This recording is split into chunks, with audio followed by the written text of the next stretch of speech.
Pourquoi consulter un orthophoniste quand on a des problèmes auditifs? La surdité augmente le risque de troubles cognitifs. Environ un tiers des personnes de plus de 65 ans souffrent de presbyacousie. 32% des personnes malentendantes de plus de 65 ans souffrent de troubles cognitifs. Quand on entend moins bien, le cerveau perd progressivement sa capacité à traiter les informations auditives.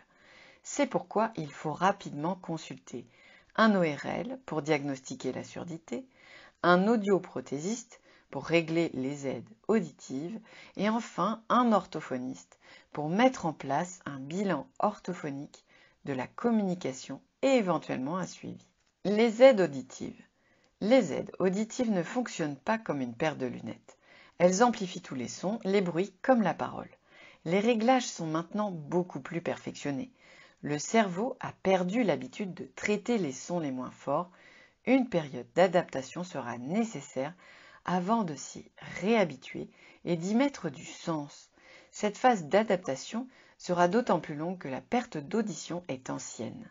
L'orthophoniste pourra aider à cette adaptation en proposant des exercices pour mieux distinguer les sons, augmenter l'attention et développer la mémoire auditive. Attention, les situations bruyantes restent le plus souvent fatigantes et inconfortables. L'orthophoniste peut proposer un entraînement pour apprendre à lire sur les lèvres, en plus de tenir compte des informations entendues. La lecture labiale, pour compléter les informations auditives. Quel est l'objectif des séances d'orthophonie? L'objectif des séances d'orthophonie sera défini lors du bilan. Il s'agit de préciser les stratégies actuelles du patient pour comprendre la parole. L'orthophoniste va tester la compréhension des mots et de phrases avec les aides auditives et avec la lecture labiale. Cela lui permettra de proposer des axes de rééducation adaptés aux besoins et aux priorités du patient.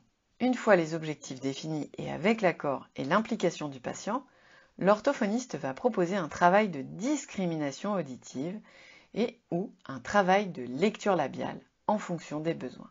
La discrimination auditive. Les sons du français sont composés d'indices sonores très fins. Ils ne sont plus entendus lors d'une perte auditive. Certains sons très proches ne sont plus différenciés.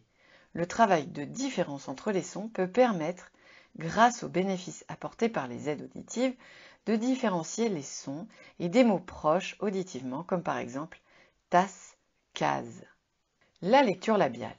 Chacun cède naturellement de la lecture sur les lèvres, lecture labiale, dans les situations bruyantes, mais elle est très importante pour les personnes malentendantes. On ne peut pas reconnaître tous les sons et tous les mots sur les lèvres. La lecture labiale ne donne que 30% des informations. Il s'agit plutôt de compléter les informations entendues avec celles vues sur les lèvres. L'objectif est d'entraîner le cerveau à traiter toutes les informations visuelles et auditives et de les combiner pour faire du sens. L'attention et la mémoire auditive. Dans la perte d'audition, le cerveau perd la capacité à traiter les informations reçues par les oreilles. Cette perte peut entraîner par la suite des troubles cognitifs. Pour lutter contre ce phénomène, il est possible d'entraîner l'attention et la mémoire auditive ainsi que les suppléances mentales pour permettre au cerveau de réduire les difficultés de compréhension. Le volume de la voix. Parfois, les personnes malentendantes entendent leur voix moins forte qu'elle ne l'est en réalité. Ils ont pris l'habitude de hausser le ton. Le contrôle du volume de la voix peut aussi être travaillé avec l'orthophoniste. La baisse auditive chez l'adulte, presbyacousie, est fréquente à partir de 60 ans.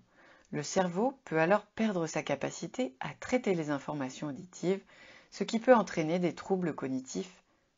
Il est très important en cas de baisse auditive de consulter un ORL et, si nécessaire, de faire régler ses appareils auditifs chez un audioprothésiste. Par la suite, le bilan orthophonique permettra de faire un bilan des stratégies actuelles de communication et des besoins de la personne presbyacousique.